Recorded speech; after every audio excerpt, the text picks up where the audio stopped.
శ్రీవారి కారం, శ్రీవారిని ప్రేమించే వారి కోసం. శ్రీవారి spices, chilli, turmeric, coriander powder.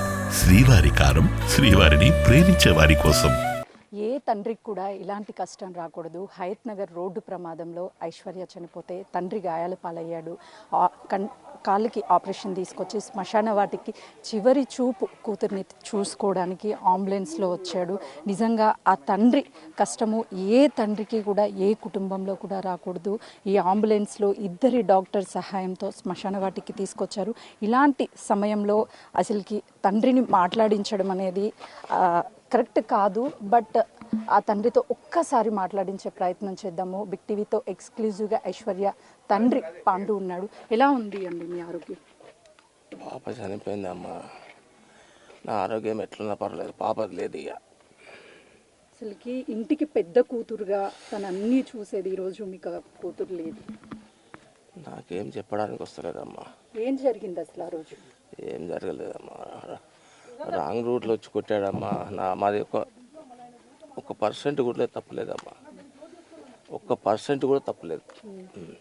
ఏ న్యాయం అంటే కూతుర్ని తీసుకురాలేము. ప్రతి బస్ స్టాప్ దగ్గర ఫుట్పాత్ వేయాలమ్మా. లేకపోతే జనాలు ఇట్లనే నష్టం జరుగుతూ ఉంటుంది. బండ్లు స్పీడ్గా వస్తాయి, రోడ్డు దాటే వాళ్ళకి ప్రమాదాలు జరుగుతూనే ఉంటాయి. ఫుట్ ఓవర్ బ్రిడ్జ్కి ఐశ్వర్య పేరు పెట్టాలని డిమాండ్ చేస్తున్నారు. ఏం చెప్తారు? చేస్తే చాలా మంచిదమ్మా. ఒక్కసారి కాల్ని చూపించే ప్రయత్నం చేస్తారు. ఎందుకంటే ఏ తండ్రి ఇలాంటి సిచ్యువేషన్లో పాపను చూడడానికి రాడు. రాడ్లు ఇవన్నీ కూడా అసలుకి మీ కుటుంబానికి ఇప్పుడు మీరు ధైర్యంగా ఉండాలి. ఏం చెప్తారు? ఏం ధైర్యం చెప్పలేకపోతున్నామ్మా. నాకు పాప నా కళ్ళ ముందే పోయింది. ఇంకేం చెప్పాను? ఈ పరిస్థితుల్లో అయితే నేను ధైర్యం చెప్పలేకపోతున్నా. ఎప్పుడు తెలిసింది పాప చనిపోయిందని? నేను ఎంబడే ఉన్నానమ్మా. నేను స్కూల్లోనే ఉన్నా, పాపను చూసా. ప్రతి బస్ స్టాప్ కాడ ఫుట్పాత్ కావాలమ్మా. పైనుంచి మనుషులు దాడటానికి ఉండాలి. లేకపోతే ఇట్లనే విచ్చలవిడిగా ప్రాణాలు పోతాయమ్మా. ప్రభుత్వం కూడా పట్టించుకొని ప్రతి స్టాప్ దగ్గర ఉండాలి నేను కోరుకుంటున్నాను. మీరు ఏ టైంకి రోడ్ క్రాస్ చేస్తున్నారు? 7 అమ్మా. ఎవరు వచ్చారు? అంటే కారు ఓవర్ స్పీడ్ ఏమన్నా ఉందా? కారు స్టడీకి వెళ్తున్నాడు, రాంగ్ రూట్లో వచ్చాడు. ఏం చెప్తారు బిగ్ టీవీ నుంచి? ఏం చెప్పాలమ్మా, ప్రతి బస్ స్టాప్ దగ్గర ఫ్లైఓవర్ ఉండాలమ్మా. అది నేను కోరుకునేది ప్రభుత్వాన్ని. 7 o'clock పొద్దున్నే. ఉదయాన్నే. పాప ఏం చెప్పేది? తన ఆశయాలు ఏంటి? డాక్టర్ అవ్వాలనుకుంది అమ్మా. బాగా కష్టపడి చదివింది. అవుతుంది అనుకున్నా నా పాప కూడా.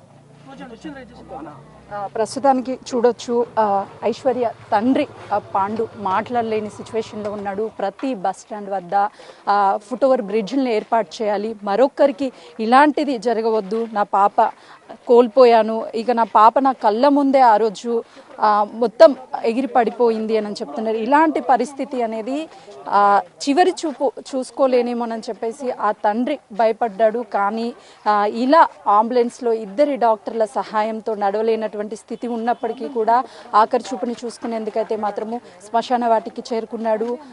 ఐశ్వర్య అంతిమ యాత్రలో నేను పాల్గొనలేకపోయినప్పటికీ, నా కూతురు దగ్గర నేను చూసుకోలేనప్పటికీ ఇలాంటి సిచ్యువేషన్లో అయినా సరే చూసుకుంటానని ఏ రోజు ఊహించలేదు అని చెప్పేసి తండ్రి తన బాధను వ్యక్తం చేస్తూ, నా పాపలాగా ఇంకొకరికి అవ్వొద్దు, ప్రభుత్వం వెంటనే ఆ ఫుట్ ఓవర్ బ్రిడ్జ్ని ఏర్పాటు చేయాలని కూడా తండ్రి కోరుతున్నాడు. కెమెరామెన్ శ్రీకాంత్తో సుజాత, హయత్ నగర్.